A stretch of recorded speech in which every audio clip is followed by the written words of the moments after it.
जयपुर जाना है और पटना जाना है। जो जो जुड़ चुके हैं सब आपको आपकी स्क्रीन पे नजर आएंगे। पहले चला जाए आशा जी के पास, बलिया उत्तर प्रदेश, है ना आशा मैम? हाँ। और बलिया में क्या करते हो आशा मैम? कब से स्टॉक मार्केट से जुड़े हो? कितना टाइम हो गया आपको इक्विटीज में? हमें तो इस स्टॉक मार्केट में 4 साल हो गए अभी। 4 साल से जुड़ी हुई हूँ और फुल टाइम करती हूँ।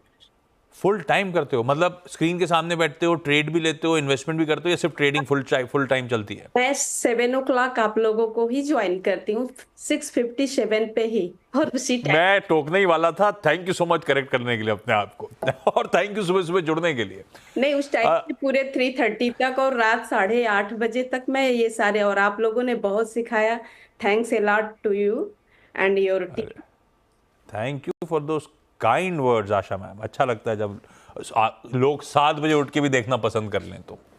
अच्छा आशा मैम, ये जो आप फुल फ्लैश ट्रेडिंग करते हो, खुद ही चार्ट्स की रीडिंग करते हो, ऐसा है क्या? खुद ही स्टडी करते हो चार्ट्स को? पहले तो मतलब मेरा बेटा ने सिखाया मुझे, लेकिन 6 मंथ बाद मैं खुद अपना दिन भर देख के ऐसे चार्ट रीडिंग, फंडामेंटल और सारी चीजें देख देख के मैं दिन भर मतलब यही करती रहती हूँ अपना। और जो भी स्टॉक समझ में आया तो डीप डाउन ज्यादा दिखता है उसे पिक करती हूँ। मतलब मजा आ रहा है आपको, बेटे ने सिखाया और अब आशा मैम को खूब मजा आने लगा है। चार्ट्स, फंडामेंटल्स सब अपने आप पढ़ना। आशा मैम, पहला स्टॉक जो बहेती साहब के लिए है? मैंने बीडीएल लिया था 1327 पे, और लिया उसके बाद से डाउन ही होता जा रहा है। सो मुझे समझ में नहीं आ रहा मैं क्या करूं इसको। आपने जब लिया था तो चार्ट स्टडी करे थे? चार्ट स्टडी करे थे, लेकिन वो जो न्यूज आ रही थी डिफेंस डील की, सो मैंने ले लिया। नहीं तो वैसे मतलब कुछ हो वैसे स्ट्रिक्टली चार्ट्स पे रहती थी, आप न्यूज और नॉइस पे चलेगा और गड़बड़ हो गया, नहीं। या ऐसा? या ठीक है, होता है कभी कभी। अब वो डील क्या आ रही थी मुझे नहीं पता, लेकिन भारत डायनेमिक्स फंस गए बहेती साहब। सोचा था और तेजी आ जाएगी खबरों के बीच में, मोमेंटम को प्ले कर लेंगे। 150 रुपये लेकिन खरीद भाव से नीचे चल रहा है बीडीएल। क्या, और लिया सिर्फ मोमेंटम प्ले करने के लिए था जो आया ही नहीं। क्या करूं? जी आशीष जी, इनफैक्ट हमने देखा कि पोस्ट ऑलमोस्ट 2 से 3 महीने से पूरे के पूरे डिफेंस स्टॉक में अच्छी खासी सेलिंग बनी हुई है और बीडीएल में भी उसी हिसाब का सेलिंग देखने मिल रहा है। ये सारे स्टॉक्स वन वे रैली दिखाए थे 2023 में, और जैसे हम बोलते हैं कि faster the rise harder the fall भी होता है, तो इन स्टॉक्स के साथ भी वही हो रहा है। आई थिंक 200 डेमा जो है एक स्ट्रॉन्ग सपोर्ट एरिया बनेगा अब स्टॉक के लिए, जो कि ऑलमोस्ट 1120 का जो जोन है वहां पर है, और हमें लग रहा है शायद ये वहां तक आकर एक बार थम जाए जो गिरावट है, बट एक अच्छा सपोर्ट जोन बन गया है। तो होल्ड करने की सलाह रहेगी इन लेवल्स पे, एग्जिट करने की सलाह नहीं है बीडीएल में। हमें लगता है एक स्टॉप लॉस इन्हें मेंटेन करना चाहिए 1140 का, 1140 का, और होल्ड करें। यहाँ से एंटिसिपेट कर रहे हैं हम कि एक पुल बैक देखने मिल सकता है, और शायद 1200, 1250 तक का मूव इस पुल बैक में देखने मिल सकता है। एक बार 1250 जब आए तो वापस इस चार्ट को एनालाइज करवा 1140 का स्टॉप लॉस, 1250 के लक्ष्य, उधर पे आके एक बार आप तो खुद ही चार्ट पढ़ते हो, एक बार एनालाइज कर लेना। अच्छा, जब ट्रेड लेते हो तो आप स्टॉप लॉस लगाते हो? लॉन्ग टर्म पे रहता है ज्यादा, तो स्टॉप लॉस में नहीं लगाती हूँ। और मेरे सारे पोर्टफोलियो के काफी नीचे की बाइंग है, सो जरूरत तो अभी नहीं आई। और नहीं, मैं तो जब ट्रेड लेते हो तब, जैसे इसे मोमेंटम भारत डायनेमिक्स में खेलने का मन था, नॉइस थी, तो स्टॉप लॉस ठीक है। जयपुर से नेहा जी स्क्रीन पे। Neha ma'am, good afternoon. आप साक्षात नजर नहीं आ रहे, फोन पे हो क्या? जी जी sir, I am available on phone. कोई नहीं, नेहा मैम सवाल पूछो आप। पहला कौन सा?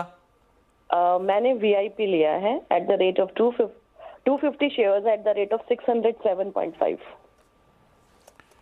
वीआईपी लिया है 250 shares at the rate of 607 607 रुपए, 608 रुपए पे वीआईपी खरीदा हुआ है। और नया मैम लंबी अवधि के लिए लिया था, ट्रेडिंग वेडिंग का मन था, क्यों लिया था? बस यही था कि पहले एक बार इसमें किया था तो कुछ पैसे अर्निंग्स हो गए थे, तो इस बार नहीं हो रहे? Yes, right. तो भाई साहब, एक बार कमाया था, दूसरी बार जो कमाया धराया था सब गंवाना पड़ रहा है। 100 रुपए नीचे आ गया है, क्या करें वीआईपी में? अब इस बार कमा के क्यों नहीं दे रहा? जी आशीष जी, काफी प्रेशर स्टॉक में है और हाँ कंटिन्यूअसली 200 डेमा के ऊपर भी सस्टेन नहीं कर पा रहा है। 3-4 अटेम्प्ट किया पिछले 6-8 महीने में इसने 200 डेमा को ब्रीच करने का, और हर बार ये अटेम्प्ट फेल होता हुआ देखने मिल रहा है। अभी जो इसका 200 डेमा प्लेस्ड है वो 520 का जोन है, वहां पर 200 डेमा प्लेस्ड है। और हमें लगता है कि इसमें जो ब्रेकआउट आएगा, अगर 200 डेमा के ऊपर रहता है, 520 के ऊपर सस्टेन करेगा, तो ही फिर इसमें वापस ब्रेकआउट देखने मिल सकता है और फ्रेश बाइंग देखने मिल सकती है। तो इन लेवल्स पे तो अभी सप्लाई है, बट एक स्ट्रॉन्ग सपोर्ट बन चुका है स्टॉक में, जो कि नीचे के लेवल पे, और 460 का जो जोन है वहां पे एक सपोर्ट बन चुका है। तो हमें लग रहा है कि अब यहाँ से एक पुल बैक देखने मिल सकता है, और 520 अगर ब्रीच करता है तो उसमें शायद 580 तक का भी लेवल देखने मिल सकता है। तो होल्ड करने की सलाह रहेगी इस पोजीशन को इन्हें, और जो स्टॉप लॉस इन्हें स्ट्रिक्टली मेंटेन करना चाहिए 480 का इस पे। 480 के स्टॉप लॉस लगाइएगा नेहा मैम अब इस पोजीशन पे। मैं आता हूं बाकी क्वेरीज के लिए, पहले अब चला जाए पटना और मीनाक्षी सिंह मैम के पास। मीनाक्षी मैम, कब से आप स्टॉक मार्केट में जुड़े हो मैम? मैं करीब 18 साल करीब हो गए। ऑलमोस्ट 2 दशक। कैसा रहा ये सफर? बहुत अच्छा। आपकी स्माइल बता रही है। बहुत पैसा आया क्या पटना? तो लॉन्ग टर्म के लिए होल्ड करते हो या अब आप ट्रेडिंग वेडिंग सब करते हो? दोनों करते हैं, कुछ कुछ स्टॉक्स को लॉन्ग टर्म के लिए होल्ड करते हैं। हाँ। पर- और ये स्टॉक चुनता कौन है? आप खुद अपनी स्टडी करने लगे हो? हाँ, हम खुद से ही करते हैं। कुछ हस्बैंड बताते हैं, कुछ आप हस्बैंड भी करते हैं? हाँ, हस्बैंड करते नहीं है, वो तो जॉब में थे तो करते तो नहीं थे, लेकिन बताते थे, और कुछ आपके चैनल से फिर चूज करते हैं। ओके।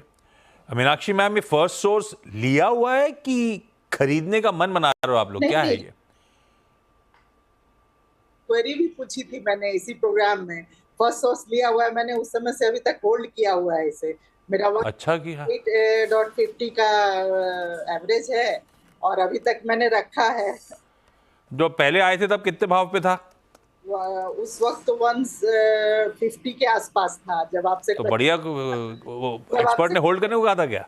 होल्ड नहीं, मैं जल्दी से यार, मुझे लगता है कि 1 साल में तो आ ही जाएगा वो रेंज कि मुझे प्रॉफिट दे दे। यही रिटेल की पावर हो गई भाईती साहब आजकल।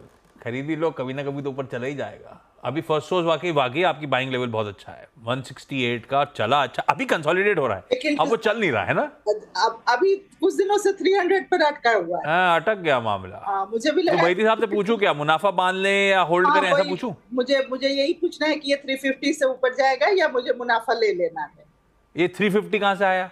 अपने मन से सोचा था 350 पे निकलूंगी। मुझे लगा कि इतने दिनों के बाद ये चला है तो शायद 350 के आसपास मुझे मिल जाए कुछ और प्रॉफिट। सही है भाई। फर्स्ट सोर्स भाई भाईती साहब क्या करना चाहिए? मुनाफा बहुत अच्छा बन रहा है, लेकिन अगर और दमखम है तो रुक जाती हूँ। बताओ आप।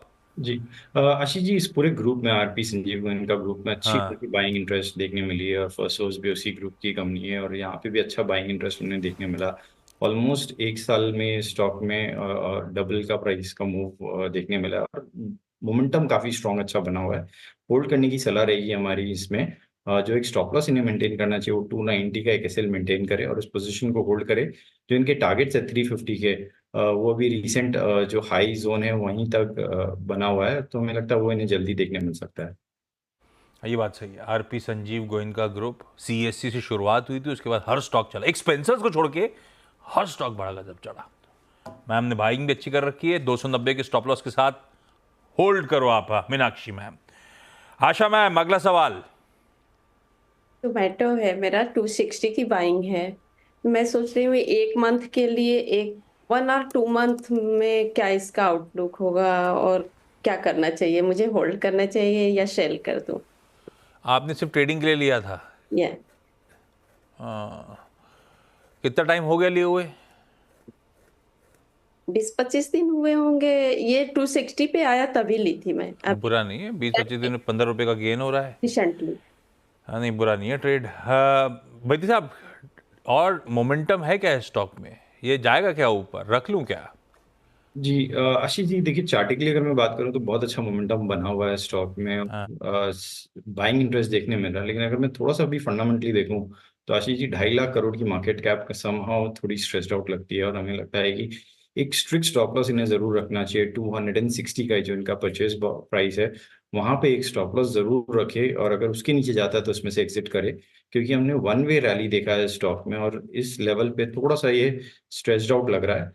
वैसे ऊपर के अगर टेक्निकल टारगेट्स की मैं बात करूँ तो यहाँ से 285 तक का मूव देखने मिल सकता है, लेकिन रिस्क रिवॉर्ड से पॉइंट ऑफ व्यू से बहुत ज्यादा फेवरेबल नहीं है इन लेवल्स पर होल्ड करना। तो या तो प्रॉफिट बुक कर ले, और अगर बने रहने की इनकी इच्छा है तो 260 का स्टॉप लॉस जरूर मेंटेन करे इस पे। जिस भाव पे खरीदा था उस भाव पे अपना स्टॉप लॉस प्लेस कर ले। क्विकली नेहा मैम, अगला सवाल। जी sir, I have Timex 500 shares at the rate of 170.5। Timex, बहुत दिनों बाद नाम सुना भाई इसका। तो कहाँ चल रहा है डॉक्टर साहब, दिखाइए। 25 रुपए का नुकसान हो रहा है। बैती साहब क्या करना है?